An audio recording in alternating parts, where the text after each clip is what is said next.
The Denver Broncos have some tough decisions coming up as NFL free agency approaches on March 13th. We've took a little bit of an insight into the offensive free agents that Denver has, but there are several key players from the Broncos defense, guys who are either starters or major role players who are set to become unrestricted free agents. And certainly some of these players will command interest from other teams around the NFL.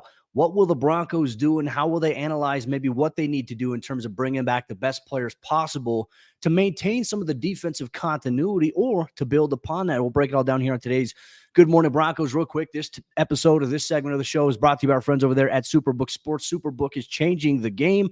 Win some money this season with Superbook Sports, the most trusted name in sports gambling, with a direct line to Las Vegas. And now when you use the promo code Mile High, you score up to $250 with their first bet bonus, whether you win or lose. Superbook will match your first bet up to $250 with promo code Mile High. Download the Superbook Sports app, enter the promo code Mile High, and you'll get $250 courtesy of Superbook Sports. Visit superbook.com for terms and conditions. Gambling problem, call 1-800-GAMBLER. Let's dive into the meat and bones here on today's episode of GMB. Really looking at where Denver's at from a financial standpoint. Right now, they're over the cap, and I imagine there's going to be some restructuring of some contracts and obviously some procedural moves. We're going to move on from a couple of players. The biggest question everyone's waiting to see is what's going to happen with Russell Wilson, and if they do release him, what is that going to look like? A lot of people have talked about a post-June 1st designation. In terms of that, there could be a chance that a team trades for him, but ultimately, Denver's going to have some clarity on the direction that they're going so that they can make decisions on in-house defensive free agents. And there are a couple of key guys I think Denver absolutely has to bring back. First off, we're going to start off with linebacker Josey Jewell, the outlaw. I'll tell you what, him and Alex Singleton have been a very good duo at the inside backer position. A lot of people, I've seen this on social media, there's a narrative out there that Denver's inside linebackers aren't that good and, they struggle because they're giving up all these big runs. Here's the reality of the situation. I think when you look at inside linebacker play struggling, so to speak, you have to factor in what does the defensive line look like. And you look at Alex Singleton, Josey Jewell, these guys are the two leading tacklers on the team for a reason. They're good instinctual linebackers. They fly to the football. They're in position most of the time here. But one thing that I saw consistently on the film this past season is Denver's defensive line.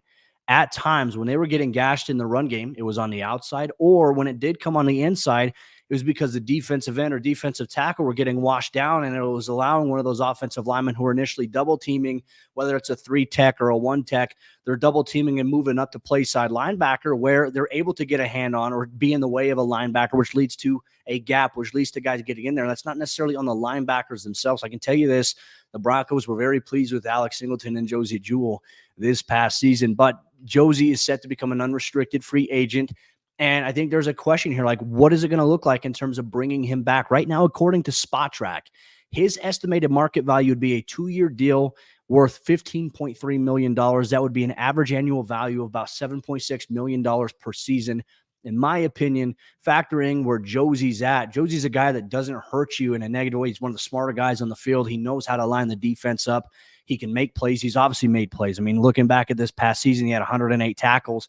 He had 3 sacks, 2 forced fumbles, and 3 fumble recoveries. And he almost had a couple opportunities for interceptions there. He's got to work on the hands a little bit. But he's a guy that knows Denver's defense inside and out. I mean, having him and Justin Simmons on the field at the same time, when you have 2 players, one on the back end, one at the second level there, that have such a high football IQ, it allows everybody to just play freely. And he and Alex Singleton, they know how to play off each other without even saying anything. And I think that is huge. You have to have that. The biggest question here with Josey and whether or not he returns to Denver, I think is so much contingent upon Denver's front office thought process and the vision that they have for Drew Sanders, right? Drew Sanders obviously spent his last year at the college football level at Arkansas playing inside linebacker. Previously was an edge rusher at Alabama, made the position switch to inside backer and was fantastic at Arkansas. But he started off this year at inside linebacker, and you definitely saw, I think in preseason, I even think at times in the regular season, you saw some flashes of his athleticism and just his size, right, at the inside backer position, which is good. But there were times where the game looked a little too fast for him at inside linebacker. So my point being here is Drew doesn't have a ton of experience at inside linebacker or off-ball linebacker to the point where it's like, all right, like, are you comfortable? Do you believe that, hey, here in 2024, he can go from being a rookie that played 2 different positions, can he go and play off-ball linebacker full-time? Like, for me, if the vision for Drew was to be able to be an off-ball linebacker, why did you move him to edge rusher? And I understood Denver needed some depth at edge rusher, but they had guys there really outside of him that they could have used there. So is the vision for Drew, and this is a question we won't have answers to, really probably to the NFL Scouting Combine, where we're going to be able to hear and talk to George Payton and to Sean Payton exclusively. We can ask that question there. What is the vision for Drew Sanders? Is he going to be an off-ball linebacker? Or is he going to be an edge rusher in 2024? That is the biggest question. And if they believe he's going to be an edge rusher, it makes so much more sense to bring Josey Jewell back. But if you have a firm belief that he could be an off-ball linebacker, that he is going to be that guy, then you try him and Alex Singleton out. Though I think the bigger question is Drew going to play Mike or is he going to play Will? I think Alex Singleton can, I mean, obviously these guys can play both. I think Singleton thrives as the Will linebacker. So can he step up and be the Mike linebacker? Which, look, if you're the Mike, you have a significant responsibility in NFL defenses. Is Drew Sanders ready for that? That is a huge question that I think we have to answer here going forward. And I think another thing we have to maybe look at here for the Broncos defensively is, what is the overall outlook about the back end of the secondary going to look like? We know Justin Simmons, obviously, his status is never in question with the team. But what about the other safety position here for Denver, right? Obviously, Kareem Jackson was waived by the team, and he's now on the Houston Texans, and more than likely, I think Kareem's going to retire after the season. But you lose him, right? You have Caden Stearns, who's coming off of having patella tendon surgery, and he's expected to be fully ready for training camp, right? That's a big, big thing to have there for Caden. And he's one of the most talented players on this defense. The hope is that he can stay healthy. Just a freak thing what happened to him in week 1 against the Raiders. His rehab, his recovery has been going really well from what I've been told here. So that is one name to keep an eye on. But who starts next to Justin Simmons? Caden is certainly an option, but what about the guy who started next to Simmons for a majority of the season due to Kareem being suspended and also some injuries at the position? That's P.J. Locke. Now, in my opinion, P.J. Locke, the Broncos should find a way to bring him back here this season. The reason I say that is watching P.J. grow, like watching him back in 2019 where he just came in, got some practice squad reps, obviously was able to get an opportunity to develop with Vic Fangio and then cut his teeth on special teams. He emerged into a core 4 player, one of Denver's most trusted special teams guys, but he also proved this year stepping into a role to start at safety, which he had never done so far in the NFL. 3 sacks. I mean, he's the first Bronco safety in history to have a sack in 3 consecutive games at that position.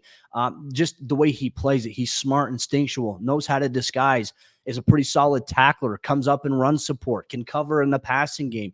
Like, he has tools that I think would make him a starting safety in the NFL. And look, he would like to come back to Denver. I know that, but he's also going to get interest from some other NFL teams. His agent is David Cantor. Cantor's well connected. Obviously, you look at PJ's season this year, teams are going to see that and they're going to say, you know what, this is a guy who not only can help us on special teams, but this is a guy who's going to be a starter for us at one of the safety positions that, there's going to be some vacancies for some teams and, around the NFL. At the end of the day, money talks. Like, PJ was able to make it as a vested veteran now. That's great for him going forward.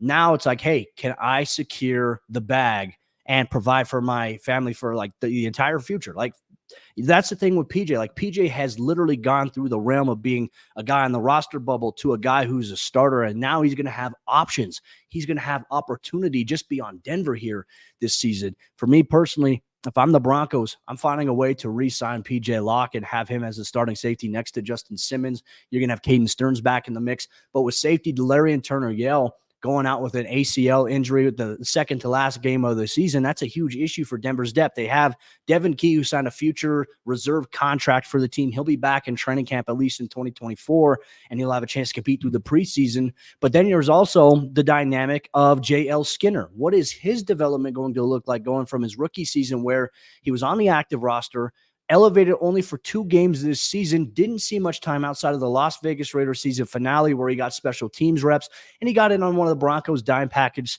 series. Can he take that next step, right? Is he ready to accelerate where he's at?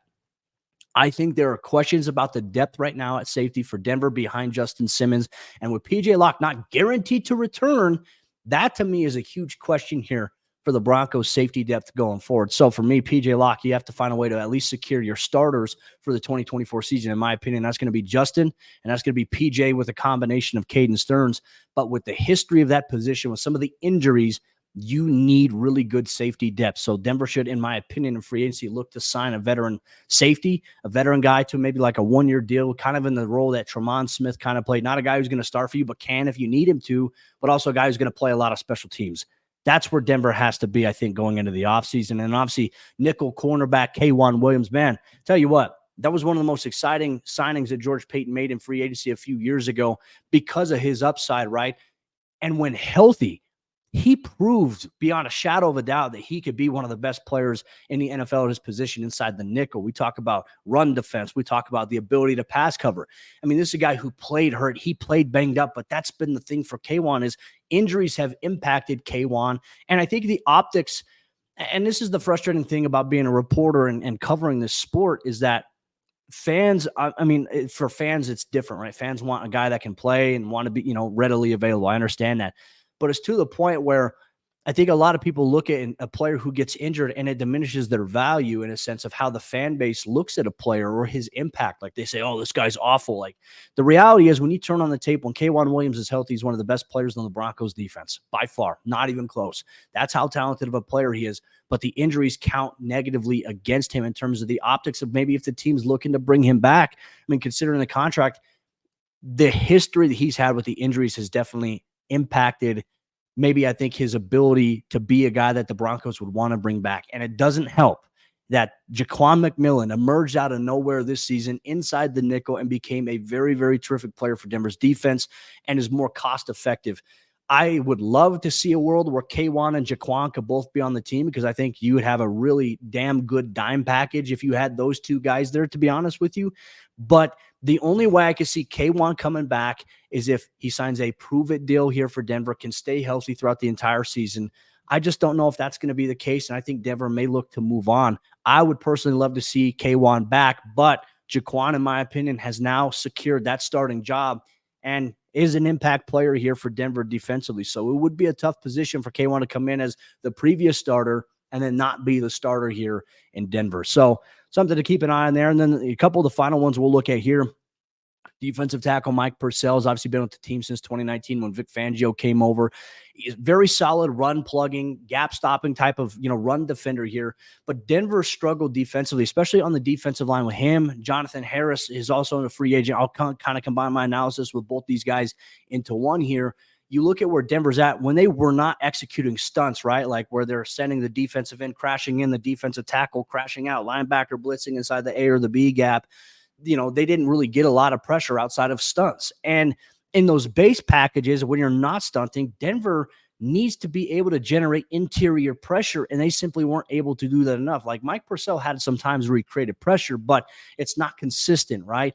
Denver needs a disruptive guy on the defensive line. We've talked on here about maybe Denver switching from a 3-4 defense to a 4-3. That might placate to what they want to do, maybe even going forward, more to their strengths. When we talk about, okay, hey, now you can play Josey Jewell, Drew Sanders, and Alex Singleton at linebacker. You have your two outside guys, and then you have DJ Jones and Zach Allen playing right there. It's almost kind of like a NASCAR package in a sense.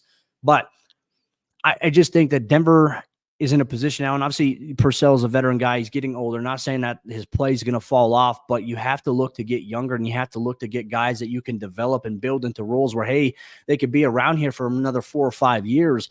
Denver doesn't have any guys right now, in my opinion, that I think fit that mold, though they have some developmental guys that could eventually get there, and Elijah Garcia. There is Matt Henningsen still. Jordan Jackson signed a futures reserve contract, so we'll see where things are at there, but I think Denver will probably move on from Mike Purcell here in this offseason unless they want to sign him to a 1-year deal. And then we're going to get to veteran cornerback Fabian Moreau. I thought he had a pretty solid impact for the Broncos defense this season when he had to step in when Damari Mathis was struggling. Did pretty well through, I think, the intermediate part of the season here for Denver. But in the final stretch where Denver really needed to take care of business, I'm talking about you have the Chargers, you have the Texans, you have the Lions game that they had 3 straight road games there, and even some of the home games that to kind of close out the season with the New England Patriots, obviously the Chargers again, and then the Las Vegas Raiders. Moreau, his production and his impact kind of fell off a little bit. He gave up some explosive plays in the passing game during the course of those final 6 games of the season here for Denver. And I think right now, George Paton said it best in his end-of-the-year press conference when talking about Riley Moss. they view him as a starter. I think the true plan and vision right now is for Riley Moss to get the starting job, to be the starter next to, opposite of Patrick Surtain on the outside with Jaquan inside the nickel. And then obviously we'll figure out the back end safety situation. Obviously Justin's going to be there. Who's going to be the other starter is a big question here. But Denver's depth at corner definitely probably needs addressing. Like Damari Mathis is also going to be in line to compete for the starting job once again in 2024. Had some ups and downs this season, and the fan base kind of soured on him, but he's still a player, in my opinion, that can play at a high level. I know the coaching staff has not lost faith in Damari and what he can do, and he's just been patient in this whole process. So, when he did get demoted, he's been patient. He's grinded on special teams. I think there's a chance that he can maybe even put his name in the hat to start in 2024 as well. Competition is a good thing, but Denver needs to add some cornerback depth in the NFL free agency period or in the NFL draft, where some mock drafts, I think Dane Brugler's recent mock draft has him taking a cornerback at pick number 12 out of Alabama. So, hey, PS2 and another corner from Alabama on the outside. We might see about that. That might be an interesting play here going forward. And obviously, as free agency approaches on March 13th, we'll have you covered on who are some free agents Denver could look at. We don't expect them to be big spenders. They're not going to be as active in the first wave of free agency. They've already told us that. Who are some second wave guys that maybe they can get involved with, or even in the NFL draft, who are some guys that they can look at? We'll look at that all throughout the entire offseason here on Good Morning Broncos on Mile High Sports YouTube page.